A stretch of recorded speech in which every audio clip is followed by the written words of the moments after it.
मी स्वतः 40,000 मतांनी निवडून आलो आणि एकंदरीतच अतिशय चांगला असा प्रतिसाद संपूर्ण महाराष्ट्रातल्या जनतेने दिला.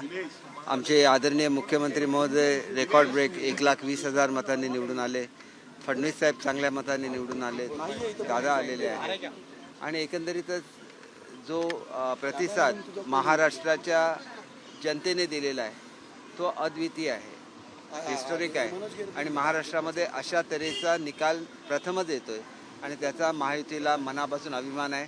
मी माझ्या मतदारसंघामध्ये विजयी झाल्यानंतर आपलं सर्टिफिकेट घ्यायला लागतं, ते घेतल्यानंतर लगेच आलो आहे आणि आदरणीय फडणवीस साहेबांचं अभिनंदन केलं आणि आता मी ठाण्याला जातो आहे आदरणीय मुख्यमंत्री महोदयांचं अभिनंदन करण्यासाठी आणि दादांना भेटणार आहेत, त्यांचं अभिनंदन केलं पाहिजे कारण तिघांच्या नेतृत्वाखाली ही लढाई लढली महायुती आणि एक चांगलं असं यश मिळालेलं आहे.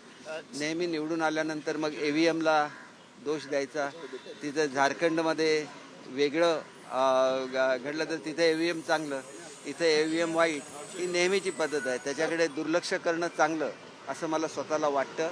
आणि एक गोष्ट मी आपल्याला निश्चित सांगतो, या निवडणुकीने महायुतीला मोठं यश दिलंच, पण शिवसेना कोणाची याचा थेट निकाल हा महाराष्ट्राच्या जनतेने दिला.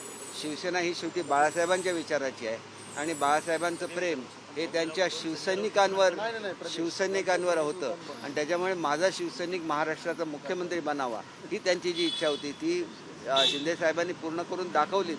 पण पुन्हा एकदा भगवा जो महायुतीचा भगवा आहे तो महाराष्ट्रावर फडकवण्यासाठी पूर्ण संजय राऊत असे म्हणतात की कोणीही वारसा जो आहे तो विकत घेता येत नाहीये. बाळासाहेबांनी सुद्धा असे धक्के पचवले होते असं त्यांनी म्हटलंय. बघा, शेवटी पराभव झाल्यानंतर प्रत्येकजण वेगवेगळ्या पद्धतीने त्याचं ॲनालिसिस करत असतो, परंतु ही थेट लढाई ही बाळासाहेबांच्या विचाराची होती आणि बाळासाहेबांचे विचार श्रेष्ठ आहेत हे शिंदेसाहेबांनी दाखवून दिलं आणि जो खोटा नेरेटिव्ह पसरण्याचा प्रयत्न करत होता